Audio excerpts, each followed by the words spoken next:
All right, so we are live. Today is January the 30th, 2025, and many of you know I reported to you live overnight. We had seen that horrific crash take place over in Washington, D.C.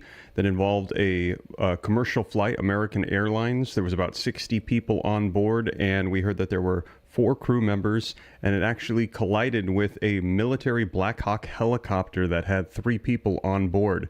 So now we are hearing that there is about to be an emergency update that's going to be coming out from the president here. He is supposed to go live at 10 o'clock. However, we are waiting as it is delayed. You know, these things typically will be delayed occasionally. So I've just got this up and available waiting from Fox News. So when the live feed starts, we can go ahead and switch over to it. But we are hearing that right now.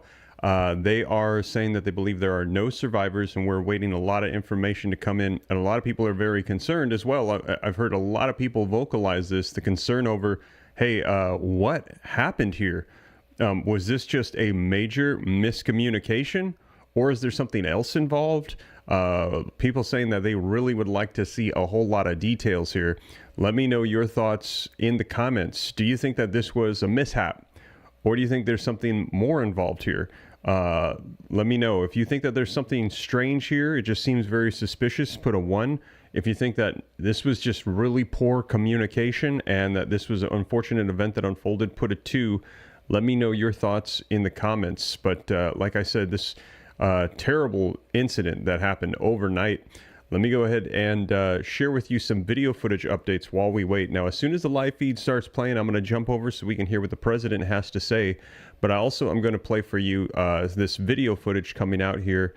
Let's go ahead and take a look at some of these updates that have been coming out in about the past hour or so. Now, this one from Fox News as well says Black Hawk chopper was on annual proficiency training flight. Secretary Hegseth says. Let's go ahead and take a look. Let's go to Chief National Security Correspondent Jennifer Griffin. Excuse me. She is live at the Pentagon. Good morning, Jennifer. Good morning, Dana. We expect to hear from Defense Secretary Hegseth in the briefing room sometime within the next hour. We just received a recorded statement from him. Defense Secretary Hegseth said that this was a required annual proficiency training flight. The Army pilots are required to do an annual night evaluation. The video was obtained by Lucas Tomlinson of Fox News. Family notifications have begun, we're told. We began speaking with Army officials shortly after the crash at 9 p.m. last night. That's when we learned that an Army Black Hawk helicopter was involved in the crash and 3 soldiers were on board. They were on a training mission. Officials say there was no sign of terrorism or criminality. Officials say one of the soldiers on board the military helicopter has been recovered.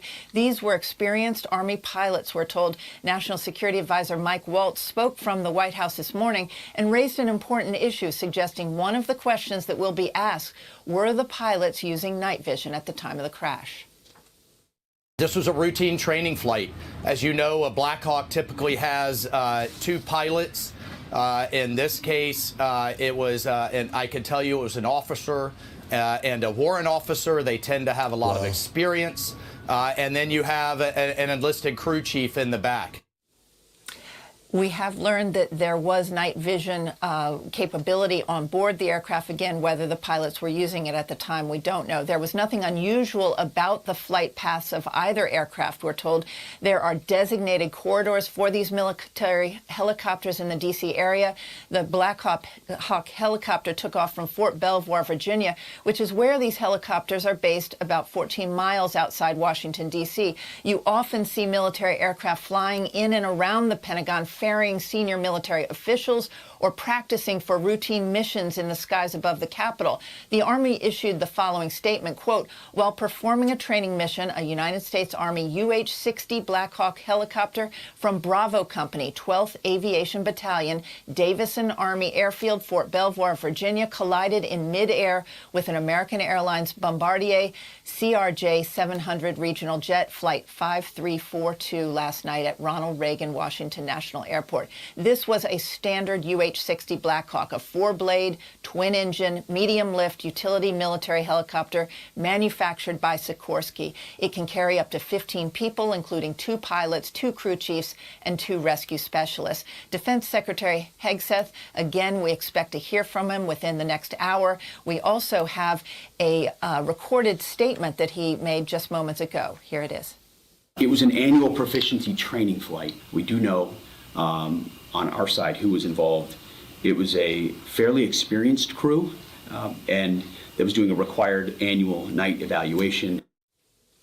I can tell you, as I drove across the Potomac River this morning, Dana, and walked toward the Pentagon, it was an eerie sight. Not a single flight in the air. This is normally a very busy corridor with military helicopters and commercial aircraft flying down the Potomac past the Pentagon, circling above the Pentagon.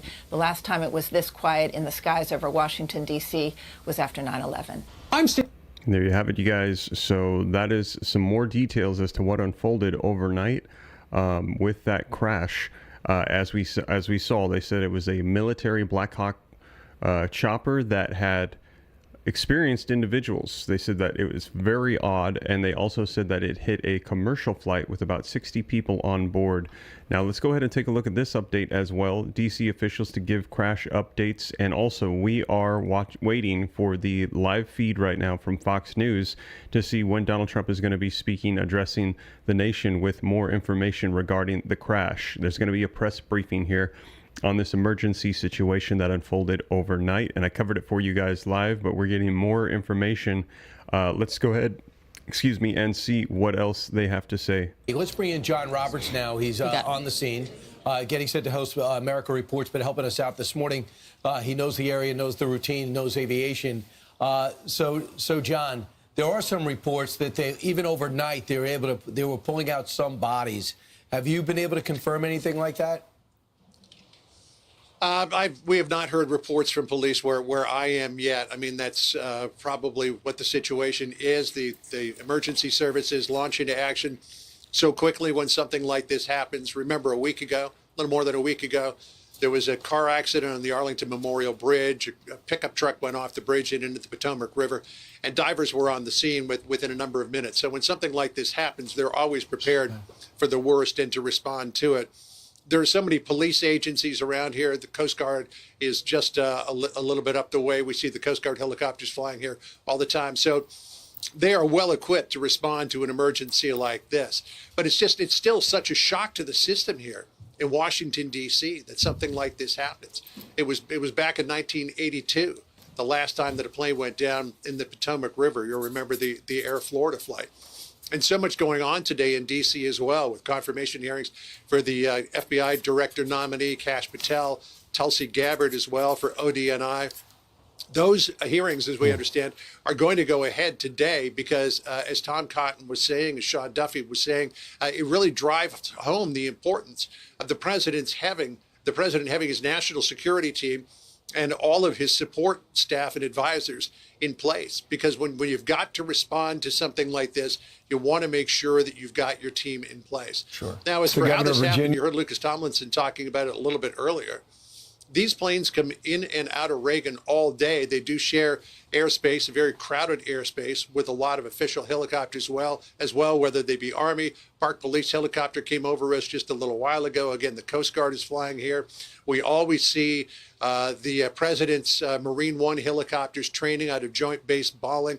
It is very, very crowded airspace. Clearly, there's no civilian aircraft that are flying in the area because of severe flight restrictions. But you do get a lot of official aircraft and commercial aircraft coming in and out of here. And every time you fly in, because particularly if you come from the north with that meandering river route for security and noise abatement reasons, you wonder, is something going to go wrong? Could something go wrong here? Because it is a very tenuous approach. From the south, it's a lot easier. But no, I mean, whoever would have thought that there would be a collision between two aircraft, because it's just so tightly regulated here, Brian, that something like this. So, John, I've never known anything like this to happen in this area. So for it to happen here is really a shock to the system. So, John, who takes the lead here? Okay, so obviously you got a commercial aircraft, so you got the FAA involved with that, but you also have a military aircraft with that Black Hawk helicopter, so that's DOD. Who's going to lead this investigation in this case? Have you ever wondered how these groups go out and buy a 1,000-unit apartment complex or a multi-billion? Well, typically in any kind of incident involving an aircraft, it's the National Transportation Safety Board that takes the lead. But the fact that there is a military aircraft that's involved here probably would involve the Pentagon as well. We'll probably hear from the Secretary of Defense, Pete Hegseth, at some point today about how this investigation is going to proceed. But right now, search and rescue is the order of the day, and you have got literally every agency out here that's got assets in the water, in the air as well, trying to see if there could possibly be some survivors. But as Lucas was saying, the water here, while the ice went out just in the last couple of days because of warmer temperatures, the water is still very, very cold. Right. So for anybody to be in there for longer than a few minutes probably has a very low chance of survival. Indeed. John, stand by. We are just now getting a statement from the federal government. This is from Ron McClendon, Deputy Director over at the Pentagon. And the quote goes like this.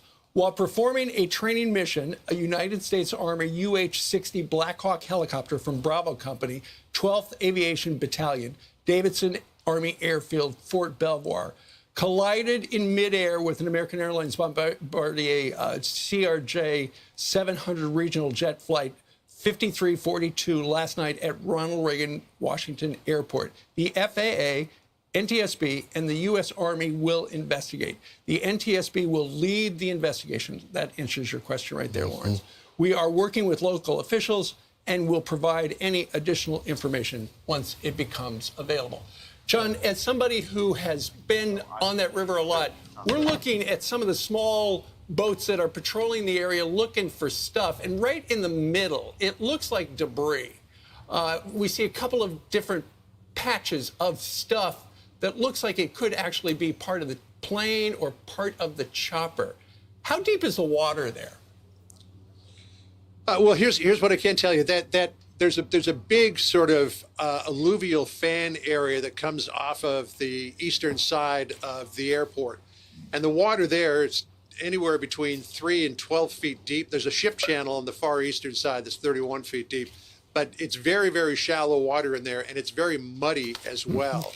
And as we saw when Value Jet went down in the Florida Everglades, most of the plane went into the mud in the Everglades, and it was very, very difficult to find any piece of the aircraft.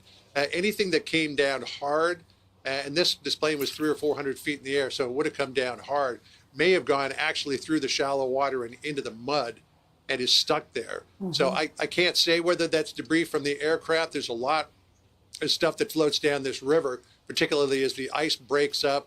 You know, there are logs and leaves and other detritus that are floating by all the time. But this does look like something that's more of a structural aspect to it. And could that be a part of the plane? Could that be a part of the helicopter? Can't tell from this far out, but it's likely that there's obviously going to be a lot of debris in the water, particularly with the water being shallow. I wouldn't be surprised if the plane is just below the surface. Yeah, John, when it comes to the recovery efforts, last night when I was going to bed, I wanted to know how many survivors are there? And I had that same question this morning. We really don't have any answers. At 7:30, we're going to find out more with this press conference. But what is that water like? Because if this were the ocean, you have the currents that you have to worry about. As far as recovery efforts are concerned and trying to find passengers in the water, I know it's really cold. It's 35 degrees, that water. What are the currents like? Are they having to deal with that? Would it be easier to find bodies in this water? Well, it's very murky water. This time of year, it tends to be a little bit clearer because there's not as much organic material in the water as there is during the summer where the algae really gets going. So the water is probably a little bit clearer than it is in the summertime, but it's still very murky, particularly in this area where there's so much mud in the bottom of it. And in terms of the current really varies here on the Potomac River. Sometimes you get a half-decent flow with the water coming down from the upper part of Maryland. But don't forget, it's a tidal area as well, because the tides start to come up the Chesapeake. It slows down.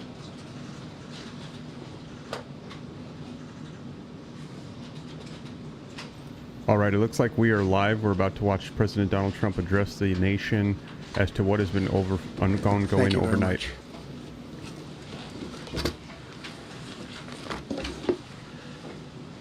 I speak to you this morning in an hour of anguish for our nation. Just before 9 p.m. last night, an American Airlines regional jet carrying 60 passengers and 4 crew collided with an Army Black Hawk helicopter carrying 3 military service members over the Potomac River in Washington, D.C., while on final approach to Reagan National Airport. Both aircraft crashed instantly and were immediately submerged into the icy waters of the Potomac. Real tragedy. The massive search and rescue mission was underway throughout the night, leveraging every asset at our disposal, and I have to say the local, state, federal, military, including the United States Coast Guard in particular, they've done a phenomenal job. So quick, so fast, it was mobilized immediately. The work has now shifted to a recovery mission. Sadly, there are no survivors. This was a dark and excruciating night in our nation's capital and in our nation's history, and a tragedy of terrible proportions. As one nation, we grieve for every precious soul that has been taken from us so suddenly, and we are a country of really, we are in mourning. This is really shaken a lot of people, including people, very sadly, from other nations who were on the flight. For the family members back in Wichita, Kansas, here in Washington, D.C., and throughout the United States and in Russia, we have a Russia contingent, some very talented people. Unfortunately, were on that plane. Very, very, very sorry about that. Whose loved ones were aboard the passenger jet. We can only begin to imagine the agony that you're all feeling. Nothing worse. On behalf of the First Lady, myself, and 340 million Americans, our hearts are shattered alongside yours, and our prayers are with you now and in the days to come. We'll be working very, very diligently in the days to come. We're here for you to wipe away the tears and to offer you our devotion, our love, and our support. There's great support. In moments like this, the differences between Americans fade to nothing compared to the bonds of affection and loyalty that unite us all, both as Americans and even as nations. We are one family, and today we are all heartbroken. We're all searching for answers. That icy, icy Potomac, it was a cold, cold night, cold water. We're all overcome with the grief for many who have so tragically perished, will no longer be with us. Together we take solace in the knowledge that their journey ended not in the cold waters of the Potomac, but in the warm embrace of a loving God. We do not know what led to this crash, but we have some very strong opinions and ideas, and I think we'll probably state those opinions now. Because over the years I've watched as things like this happen, and they say, well, we're always investigating, and then the investigation 3 years later, they announce it. We think we have some pretty good ideas, but we'll find out how this disaster occurred, and we'll ensure that nothing like this ever happens again. The FAA and the NTSB and the U.S. military will be carrying out a systematic and comprehensive investigation. Our new Secretary of Transportation, Sean Duffy, his second day on the job when that happened. It's a rough one. We'll be working tirelessly. He's a great gentleman. The whole group these are great people, and they are working tirelessly to figure out exactly what happened. We will state certain opinions, however. I'm also immediately appointing an acting commissioner to the FAA, Christopher Rocheleau, a 22-year veteran of the agency, highly respected. Christopher, thank you very much. Appreciate it. We must have only the highest standards for those who work in our aviation system. I changed the Obama standards from very mediocre at best to extraordinary. You remember that. Only the highest aptitude, they have to be the highest intellect and psychologically superior people were allowed to qualify for air traffic controllers. That was not so prior to getting there when I arrived in 2016. I made that change very early on because I always felt this was a job that, and other jobs too, but this was a job that had to be superior intelligence, and we didn't really have that, and we had it. And then when I left office and Biden took over, he changed them back to lower than ever before. I put safety first. Obama, Biden, and the Democrats put policy first. And they put politics at a level that nobody's ever seen, because this was the lowest level. Their policy was horrible, and their politics was even worse.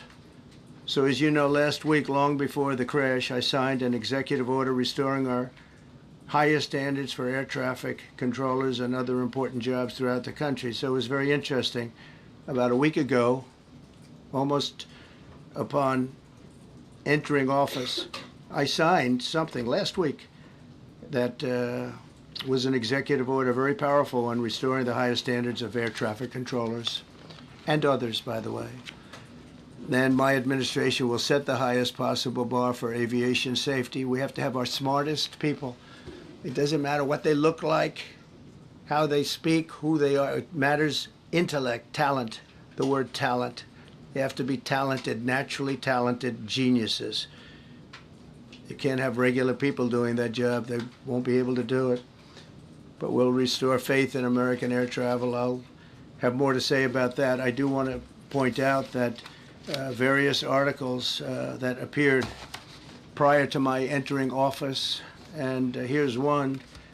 The FAA's diversity push includes focus on hiring people with severe intellectual and psychiatric disabilities.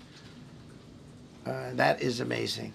And then it says FAA says people with severe disabilities are most underrepresented segment of the workforce, and they want them in, and they want them, they can be air traffic controllers. I don't think so. This was in January 14th, so that was a week before I entered office. They put a big push to put diversity into the FAA's program. Then another article, the Federal Aviation Administration, this was before I got to office, recently, second term.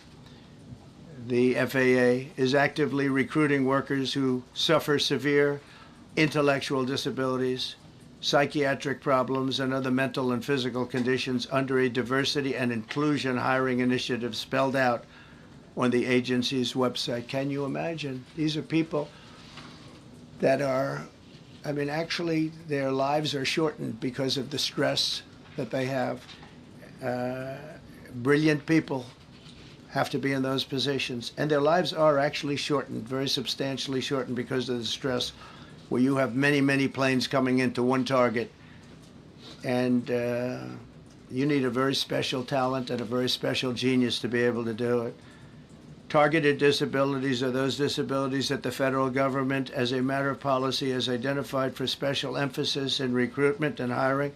The FAA's website states they include hearing, vision, missing extremities, partial paralysis, complete paralysis, epilepsy, severe intellectual disability, psychiatric disability, and dwarfism all qualify for the position of a controller of airplanes pouring into our country, pouring into a little spot, a little dot on the map, a little runway. The initiative is part of the FAA's diversity and inclusion hiring plan. Think of that. The initiative is part of the FAA's diversity and inclusion hiring plan, which says diversity is integral to achieving FAA's mission of ensuring safe and efficient travel. I don't think so. I don't think so. I think it's just the opposite. The FAA website shows that the agency's guidance on diversity hiring were last updated on March 23rd of 22. They wanted to make it even more so. And then I came in, and I assume maybe this is the reason. The FAA, which is overseen by Secretary Pete Buttigieg, a real winner. That guy's a real winner. Do you know how badly everything's run since he's run this Department of Transportation? He's a disaster. He was a disaster as a mayor. He ran his city into the ground, and he's a disaster now. He's just got a good line of bullshit. The Department of Transportation, his government agency charged with regulating civil aviation. Well, he runs it, 45,000 people, and he's run it right into the ground with his diversity. So I had to say that it's terrible. Then it's a group within the FAA, another story, determined that the workforce was too white, that they had concerted efforts to get the administration to change that and to change it immediately. This was in the Obama administration just prior to my getting there. And we took care of African Americans, Hispanic Americans. We took care of everybody at levels that nobody's ever seen before. It's one of the reasons I won. But they actually came out with a directive, too white. And we want the people that are competent. But now we mourn and we pray and would like to ask all Americans to join me in a moment of silence as we ask God to watch over those who have lost their lives and bring comfort to the loved ones. And I just want to say God bless everyone in this room. This has been a terrible, very short period of time. We'll get to the bottom of it. So we all saw the same thing. We've seen it many times. I've had the honor of hearing tapes. Tapes are scary, very scary tapes. You had a airliner coming in, American Airlines. He was doing everything right. He was on track. He was the same track as everybody else. They came in. It's probably the same track as they've had for 25 years or more. He's coming in the path. And for some reason, you had a helicopter that was at the same height, obviously when they hit, but pretty much the same height, and going at an angle that was unbelievably bad. When the air traffic controller said, "Do you see?" He was talking about, "Do you see him?" But there was very little time left when that was stated. And then also he said, "Follow him in." And then almost immediately after that, seconds after that, there was the crash that took place. Well, you follow him in, that means like everything's fine. Follow him in. You had a pilot problem from the standpoint of the helicopter. I mean, because it was visual. It was a very clear night. It was cold but clear, and clear as you could be. The American Airlines plane had lights blazing. They had all of their landing lights on. I could see it from the Kennedy Center tape. We had a tape up on the Kennedy Center. That seems to be the primary. Thus far, I'm sure we'll see other tapes because it's such an area where there are a lot of cameras looking up into the air, into space. So we'll probably see many other shots of it before too much time goes by.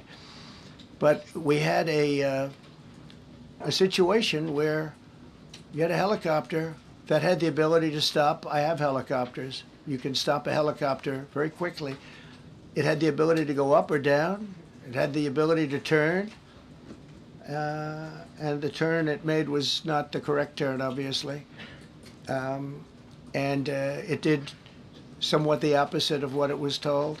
We don't know that would have been the difference because the timing was so tight. It was so little. There was so little time to think.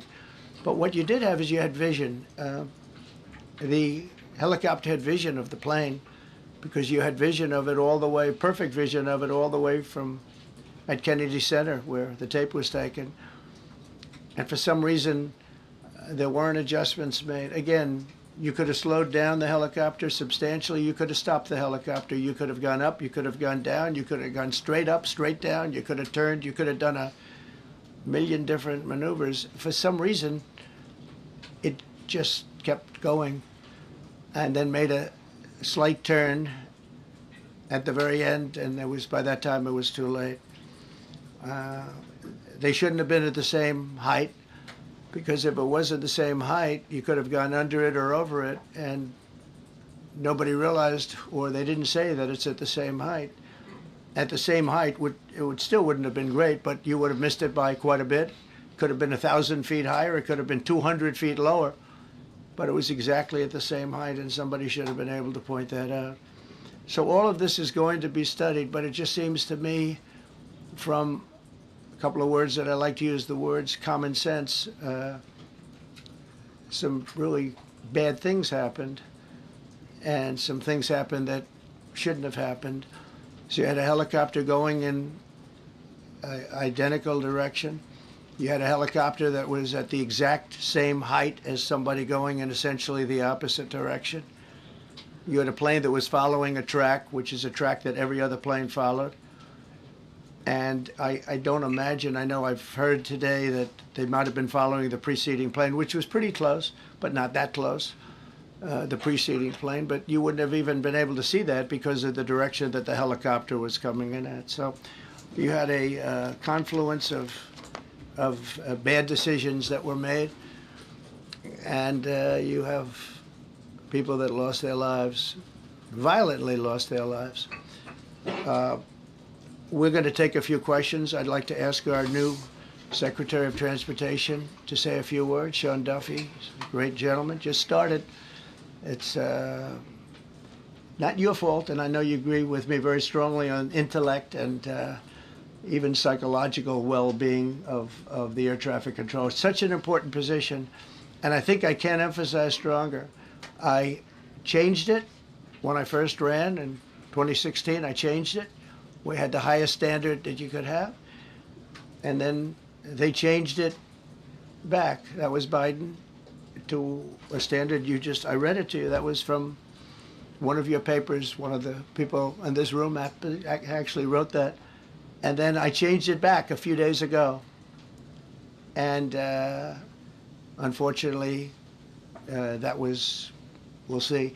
We don't know that necessarily it's even the controller's fault.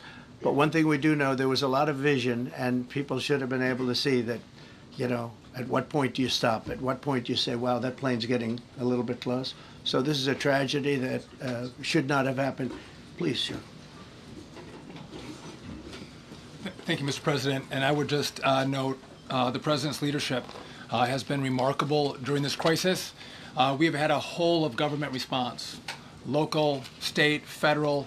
And when you see that kind of cooperation, it begins with the leadership in this body. So thank you for that, Mr. President. You make our jobs a lot easier.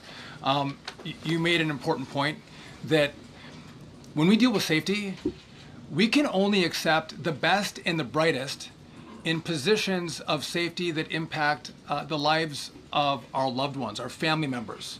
And I think you make a really important point on that, Mr. President. That is the motto of your presidency: the best and the brightest, the most intelligent coming into these spaces. I want to take a moment and extend my condolences to the families of the loved ones. We commit to them that we are going to get to the bottom of this investigation, not in 3 years, not in 4 years, but as quickly as possible, with the NTSB, who is here today, as well as the FAA. What happened yesterday shouldn't have happened. It should not have happened. And when Americans take off in airplanes, they should expect to land at their destination. That didn't happen yesterday. That's not acceptable. And so we will not accept excuses. We will not accept passing the buck.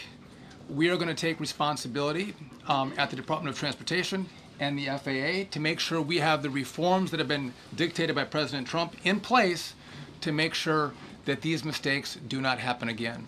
And again, I want to thank you for your leadership, Mr. President, and I appreciate the confidence you placed in me. Thank you.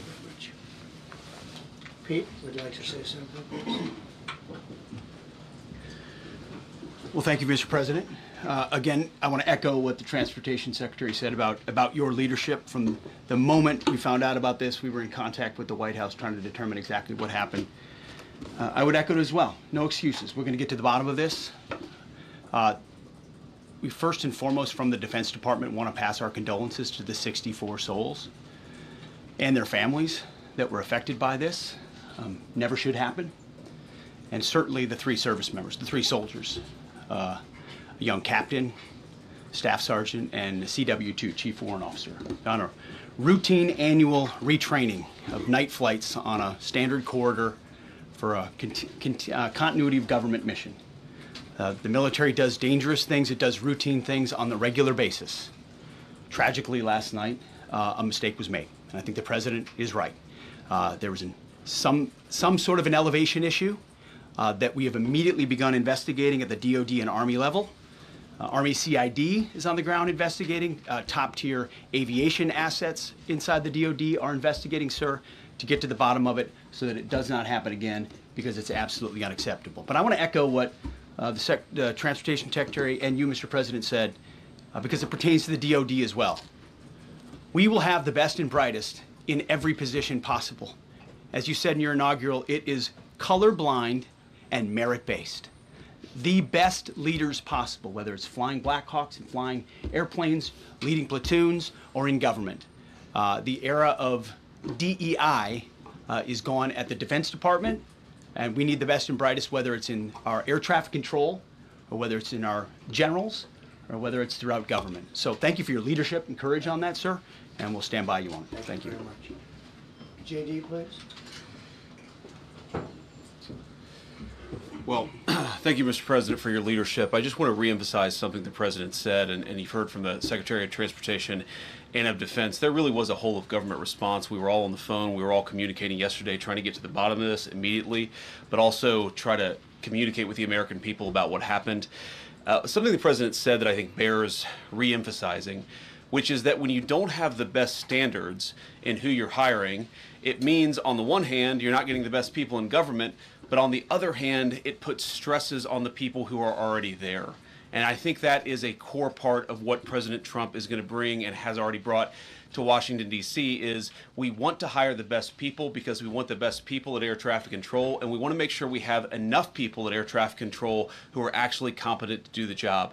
If you go back to just some of the headlines over the past 10 years, you have many hundreds of people suing the government because they would like to be air traffic controllers, but they were turned away because of the color of their skin. That policy ends under Donald Trump's leadership because safety is the first priority of our aviation industry. Thank you, Mr. President.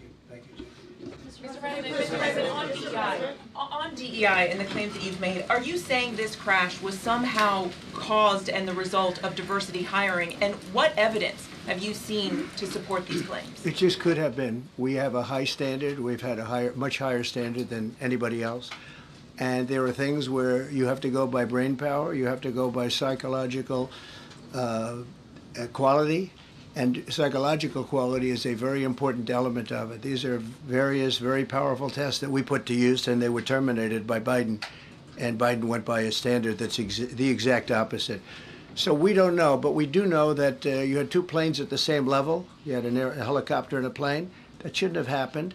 And we'll see. We're going to look into that, and we're going to see. But certainly for an air traffic controller, we want the brightest, the smartest, the sharpest. We want somebody that's psychologically superior, and that's what we're going to have. Yeah. Mr. President. Yeah, please, go ahead. Mr. President, you mentioned at the top of the briefing that there were several Russian nationals on the flight.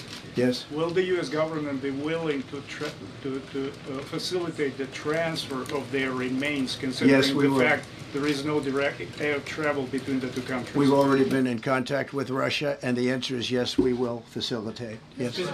President. Please, go ahead. Thank you, Mr. President. The situation in the Democratic Republic of the Congo is getting worse, even though President John Lorenzo has been mediating the conflict between Rwanda and the Democratic Republic of the Congo because he wants to bring peace and stability.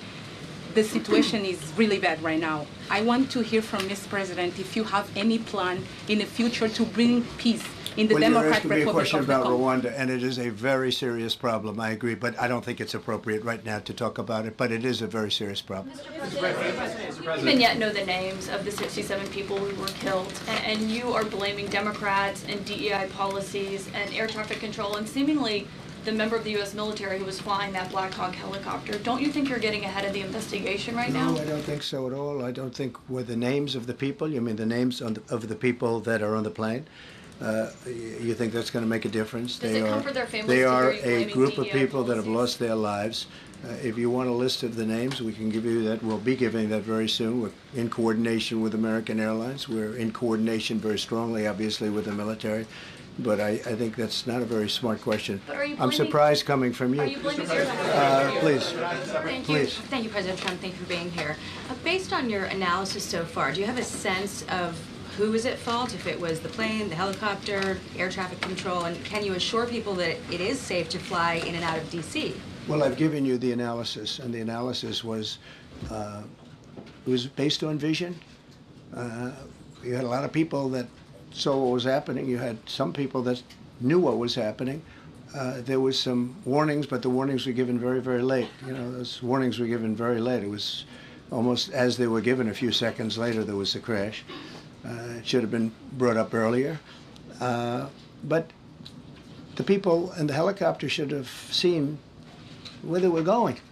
I can't imagine people with 20/20 vision not seeing, you know, what's happening up there. Again, they shouldn't have been at the same height. You're going in reverse directions or sideways directions. Obviously, you want to be at different heights. I see it all the time when I'm flying.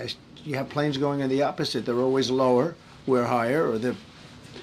So if somehow there's a screw up, there's not going to be a tragedy. It'll be close, but you know, there's never going to be a tragedy if you're at a different elevation. For whatever reason, they were at the same elevation. And also, from the American Airlines standard, he's along the track that every plane is along. You say, what was a helicopter doing in that track? It's very sad. But visually, somebody should have been able to see and taken that helicopter out of play, and they should have been at a different height. All right. Thank you, sir. You mentioned the Russians that were on board that plane. What other nationalities were on board that passenger? There were a couple of others. We're going to be announcing it in about an hour. We have some very specific information. We're calling the countries. We've spoken to most of them, but there were some other countries represented. Mr. President, have you spoken to President Putin? I have not, no. Mr. President, on your executive Not about this. On your executive order, you've already issued an executive order you say will restore aviation safety. Right. This crash happened after that. Was the executive order successful, and what more needs to change to keep people safe? Well, you know, we issued it 3 days ago, and we're in the process of making those changes. This is something that should have been done a long time ago. Actually, my original order should have never been changed, and I think maybe you wouldn't have had this problem. Maybe. Yeah, please, go ahead. Yes, thank you. We see like everyday life that very often those diversity hires cause sometimes issues, as you just mentioned. So what plan do you have? Are we going to see some fire? Are you going to fire some of those diversity hire in the federal government? What plan do you have? I would say the answer is yes. If we find that people aren't mentally competent, you see the language. The language is put out by them. And if you see that, I'm not going to bore you by reading it again, but these are not people that should be doing this particular job. They'd be very good for certain jobs, but not people that should be doing this particular job. Mr. President, you have today blamed the diversity elements, but then told us that you weren't sure that the controllers made any mistake. You then said perhaps the helicopter pilots were the ones who made the mistake. It's all under investigation. I understand that. That's why I'm trying to figure out how you can come to the conclusion right now that diversity had something to do with this crash. Because I have common sense, okay? And unfortunately, a lot of people don't. We want brilliant people doing this. This is a major chess game at the highest level. When you have 60 planes coming in during a short period of time, and they're all coming in different directions, and you're dealing with very high-level computer work and very complex computers. And one of the other things I will tell you is that the systems that were built, I was going to rebuild the entire system, and then we had an election that didn't turn out the way it should have. But they didn't build the systems properly. They spent a lot of money renovating a system, spending much more money than they would have spent if they bought a new system for air traffic controllers, meaning the computerized systems. There are certain companies that do a very good job. They didn't use those companies. They used companies that should not have been doing it. No, I think it's very important to understand that for some jobs, and not only this, but air traffic controllers, they have to be at the highest level of genius. Okay. I want to ask you about the ice skaters in a moment because the U.S. Ice Skating Committee was affected. But first, if I can, the cited FAA text that you read is real, but the implication that this policy is new or that it stems from efforts that began under President Biden or the Transportation Secretary Pete Buttigieg is demonstrably false. It's been on the FAA's Who said website. That, you? No, it's on the website, the FAA's website. It was there in 2013. It was there for the entirety. What I read. It was there for the entirety of your administration Nice and too. easy. So my question is, why didn't you change the policy during your first I administration? did change it. I changed the Obama policy, and we had a very good policy. And then Biden came in, and he changed it. And then when I came in 3 days ago, I signed a new order bringing it to the highest level of intelligence. Okay. It was on the website. Please. Quiet. Thank you, Mr. Welcome back to the. I'm sorry. You mentioned that a vision was probably the problem that was at issue in this crash. There's been some reports that one of the pilots in the helicopter may have been using night vision equipment. Was there any I heard indication? that. We don't know. We're going to know that pretty soon. It may change your view plane if you do have the night vision. So it's very possible that could have happened. That would be maybe a reason why you wouldn't actually see as well as on a clear night. You can see sometimes better without it. Had a couple of more. Mr. President, is it helpful to have your Secretary of Transportation confirmed, and does this intensify your interest in getting other nominees confirmed quickly? Go to what? Is it helpful to have your Secretary of Transportation confirmed, and does this intensify your interest in getting other nominees confirmed quickly as well? Well, sure. We want fast confirmations, and the Democrats, as you know, are doing everything they can to delay them. They've taken too long. We're struggling to get very good people that everybody knows are going to be confirmed, but we're struggling to get them out faster. We want them out faster. It's a good question, actually.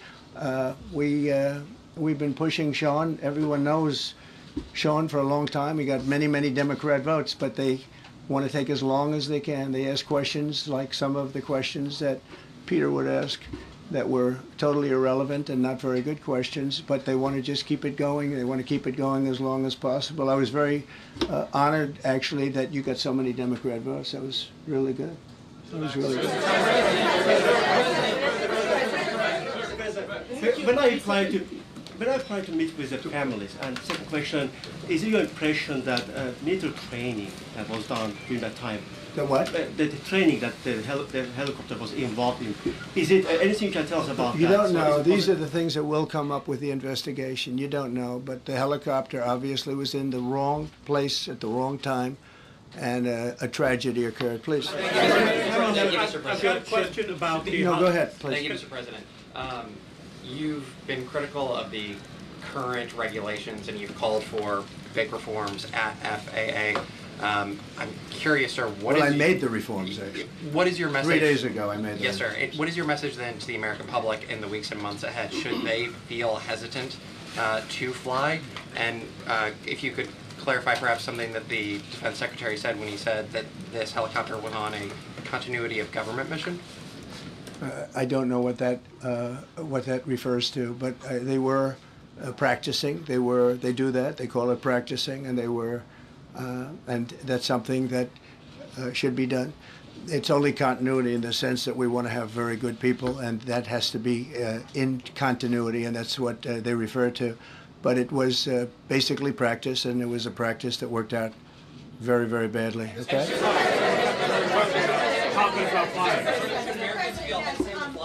On his question, the first question, should people be hesitant to fly right now? No, not at all. I've not hesitated to fly.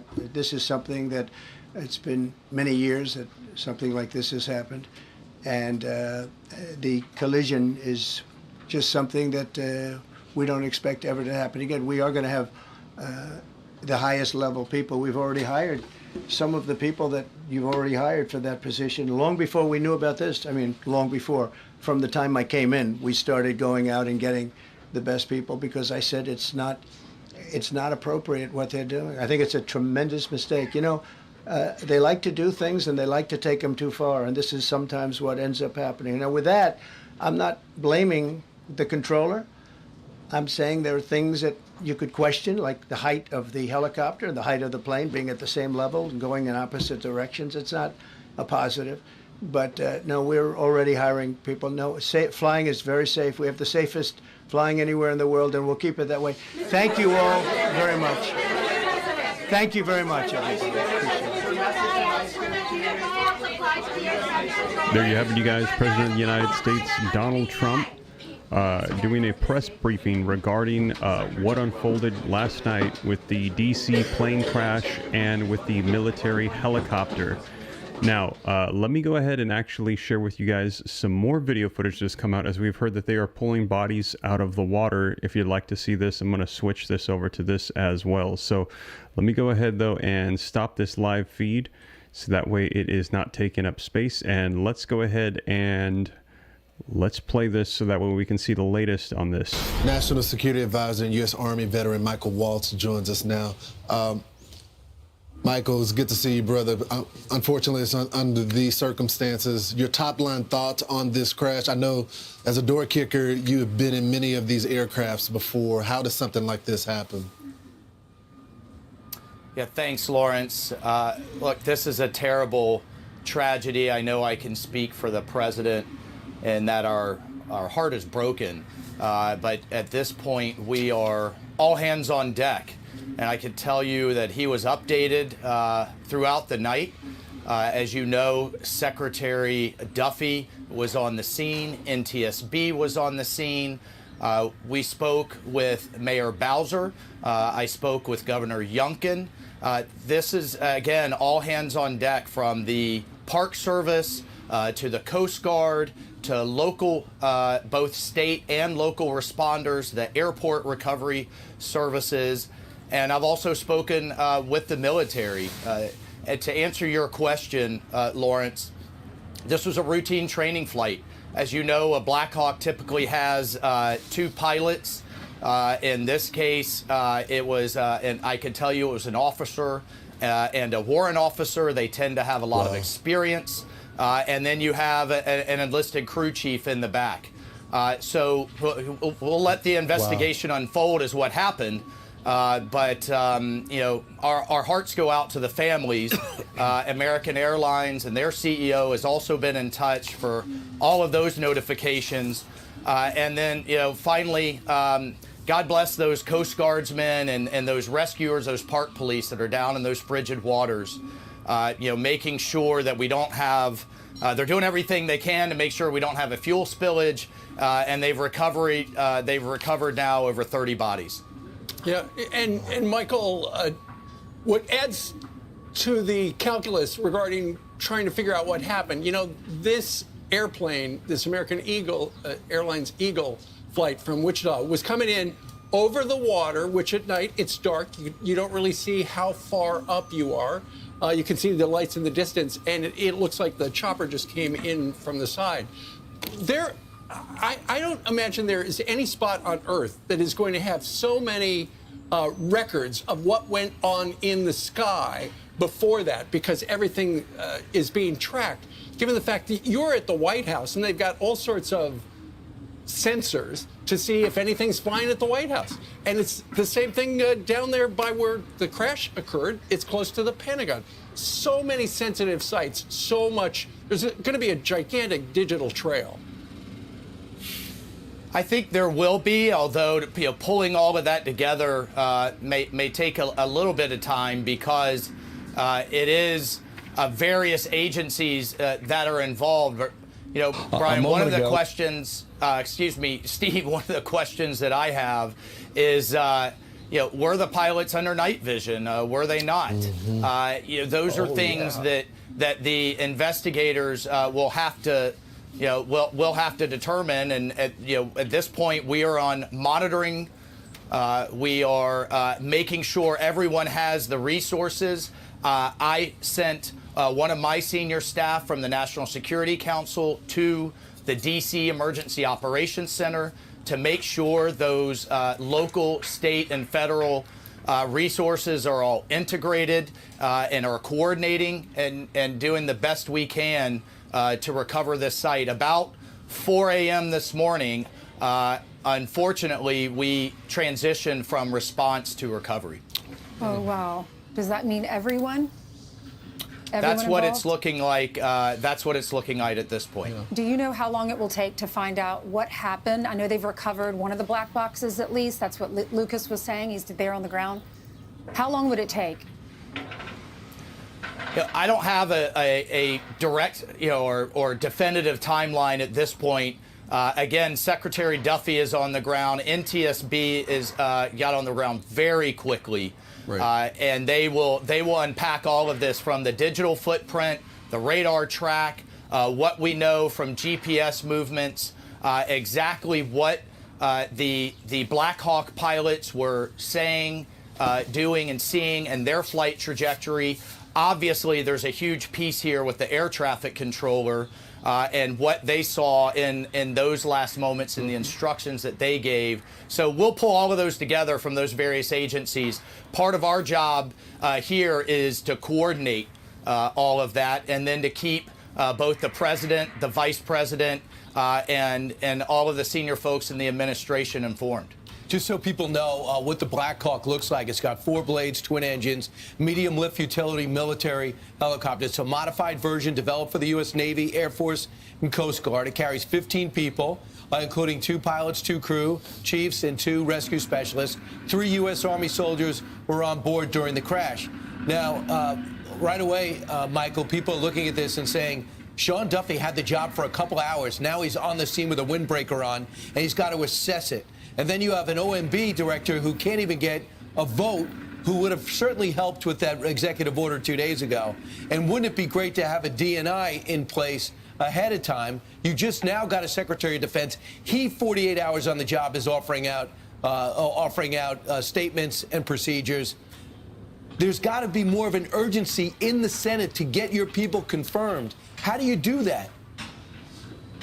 Yep, Brian, so many people are brand new in the job, but they also bring so much experience to these jobs. And as you saw last night, nobody is sitting back. We're leaning forward in the saddle and getting right there on the scene, showing leadership, showing determination to get to the bottom of what happened. But to your point, yes, the president needs all of his cabinet officials. He needs all his players on the field. I can tell you from my perspective with what's going on in the Middle East, the wars we're going to stop in Ukraine, Russia, the movement on the southern border and taking on the cartels. I need a director of national intelligence like yesterday. But we're going to get them through. We're looking forward to seeing Kash Patel as the next director of the FBI, Tulsi Gabbard as the next director of national intelligence. I will be out at the CIA today with new director Radcliffe, but as a former DNI, yes, we're, a few days on the job, but years and decades of experience that we're bringing to it. We're hitting the ground running, and the president is all gas, no brakes right now. Yeah. So we've noticed. So, Michael, you don't think that these hearings are going to be, because of the tragedy that just took place, you don't think they're going to be delayed as a result of that? Let me interrupt. I'm sorry about that. Here's the mayor of Washington, D.C. Muriel Bowser is about to have a press. Thanks, Michael. So there you have it, you guys. So we are hearing that they are still pulling bodies out of the water, that there have been about 30 recovered. You could see it on the bottom of the screen with the headlines.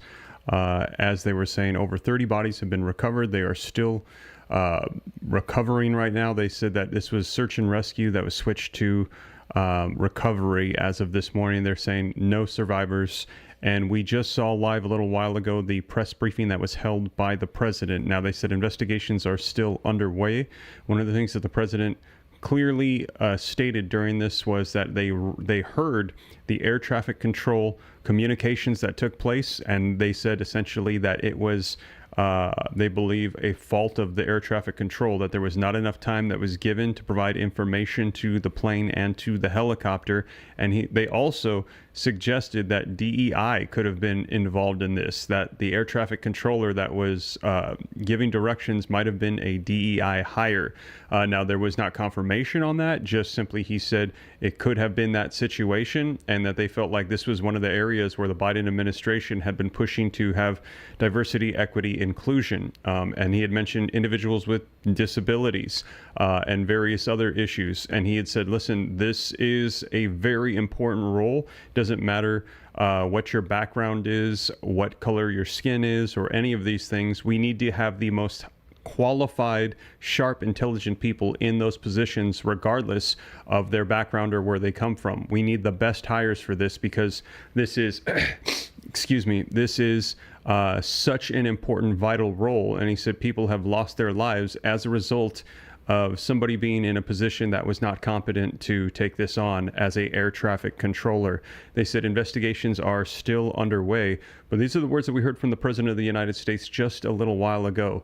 Now, like I said, they said investigations are still taking place, and we've got some more updates coming out here. This one just 20 minutes ago. Let me play this footage for you so that way we can just go ahead and take a look at some more updates, and you can see the latest coming out. This is a short clip. Let's take a look and see what they have to say. A moment ago, here is the brand new Secretary of Defense, Pete Hegseth, on camera. The statement runs about 2 minutes and 30 seconds. Let's watch. All right, update this morning. Just got off the phone with the Southcom commander and the chairman, the Joint Chiefs, talking about our efforts at Guantanamo Bay. That is ongoing. We're leaning forward on supporting the president's directive to make sure that we have a location for violent criminal illegals as they are deported out of the country. No one's going to wait on the Defense Department, and we're working that in real time. But I also wanted to give an update on the tragedy that happened last night here in Washington, D.C., and provide a little bit more information as we are actively working to investigate and understand what occurred and why. At about 8:48 last night, a UH-60 assigned to the U.S. Army Aviation Brigade in the Military District of Washington, Fort Belvoir, Virginia, collided tragically with a civilian airliner. The unit involved, the Army unit involved, was Bravo Company 12th Aviation Battalion at Fort Belvoir. It was an annual proficiency training flight. And when we look at the crew, and not all kin have been notified, so we're going to withhold ranks and names at this point. We do know on our side who was involved. It was a fairly experienced crew, and that was doing a required annual night evaluation. They did have night vision goggles. The 12th Aviation Battalion, as of now, is granted a 48-hour operational pause on contingency missions as what happened is reviewed, and a senior level aviation team, an investigative team from our Aviation Safety Center, was deployed last night and already is in Washington, D.C. to investigate what's going on. We anticipate that the investigation will quickly be able to determine whether the aircraft was in the corridor and at the right altitude at the time of the incident. As I mentioned, next of kin notifications are ongoing. It's a tragedy, a horrible loss of life for those 64 souls on that civilian airliner, and of course, the 3 soldiers in that Black Hawk. They're in our prayers, their families and their communities as people are notified. I can't imagine. And I know it's gone from a rescue mission to a recovery mission, and we're with all the first responders that are moving actively too. So at the Defense Department, our thoughts and prayers go out. We are actively investigating to find out what happened and why, and as we get updates, you will have them. God bless. So there you have it, you guys. That was Pete Hegseth, the new Defense Secretary, and he said investigations are currently underway. So we're still waiting to get more information. So far, we don't have all the information that has been divulged. Investigations are underway. And as I mentioned, we heard the president just a little while ago kind of suggest that they had heard the ATC recordings of what unfolded. They said it was not done in a timely manner, and then also suggesting that there might have been a DEI hire that was involved in this. So we don't have all the information yet. We're going to be seeing, likely as more information unfolds, as investigations take place, what all was involved here. But they were insinuating that, and he said he believes that could be one of the issues. So we have not heard, at least I have not heard, the ATC recordings of what unfolded. He said that there was not enough time given. It wasn't done correctly. So Trump, apparently, after what he had heard, suggesting that this was an issue with hiring somebody that was not competent or not skilled enough in that area for air traffic control. They said that the individuals that were on the helicopter were highly trained and experienced. They said the individuals on the plane, they haven't heard anything regarding them so far, but they're saying that the air traffic controller did a poor job and not a timely manner of controlling what was going on in the air. And they actually had these two vehicles collide, the helicopter and the commercial flight from American Airlines. Now, in addition to that, take a look here. We also have the governor, Glenn Youngkin, on the DC crash. Something went massively wrong, he says. And like I said, investigations are still underway. Let's go ahead and take a look at this so you can get some more updates. The governor of Virginia, Glenn Youngkin, joins us now. And Governor, good morning to you. Our hearts go out to you and the residents of your state there. What can you add based on what you have learned so far? Good morning. Well, it's been a tragically horrific night, and the notice this morning that all teams had shifted from rescue to recovery is just heart-wrenching, and it's heart-wrenching for the families that I know were expecting a loved one to be home with them last night, and that is where all the focuses are today. Of course, we had just the most extraordinary response last night with first responders coming from all over. The Coast Guard was on the scene immediately, and first responders from all over Northern Virginia and D.C. and Maryland, along with federal resources. It was like something no one had seen before here at DCA. And this morning, the same intensity is being delivered in order to recover every lost life and reunite them with their families. I had a chance to speak with the chairwoman of the NTSB this morning. They are mobilizing their investigatory effort, and that will be hugely important. They also are on point supporting the families. But I offered her every resource available to us on both fronts to make sure that families understand that we are praying for them and we care for them, and we can understand that this is a circumstance they would have never possibly imagined. And so with that as the top focus, we'll also support them in their investigation to make sure that what was understood to be a very routine approach with both crews in contact with air traffic control, and yet, of course, something went massively wrong. And that's going to be the work that's going to be so important to make sure that it never happens again. You know, Bill, that air travel in the United States is the safest form of travel, and we have the safest air travel in the world, and yet something went wrong, and we've got to find out what went wrong and make sure it never happens again. Governor Stana Perino, could you tell us a little bit more about where the families might be gathering, what sort of resources are available to them? So there has been a family resource center that's established by American Airlines and supported by the NTSB and everybody else that's been established in Bethesda, Maryland, and all of the information around that has been disseminated. I know that families are coming in from all over today, and of course they're being met by resources to support them in their every need, and of course they're most concerned about their loved one. And that's why this recovery effort is so important. I've had a chance to speak with the fire and rescue personnel from the district in Virginia and Maryland, and of course the Coast Guard resources that are here. And they are so committed to make sure that every lost life is recovered, families are reunited, and most importantly, that these families that are suffering today, like, as I said, they've never dreamt they ever would, receive the full support that they need. Governor, have you ever considered, or I'm sure that this has perhaps come up, about the amount of air traffic that's happening in that area? Well, it's a busy area, of course, with all of the military and commercial activity, along with the federal government's activity. It's an area that's been safe for a long time. And, of course, we have other very busy areas around the nation. But this is a topic that will be a significant part of this investigation to make sure that we understand what happened and that it never happens again. There's no confusion about the fact that something went very wrong, and we've got to figure out what it is and make sure that it doesn't happen again. The depth of that water is not that daunting. Some cases it's 4 feet, 8 feet, maybe 20 feet deep.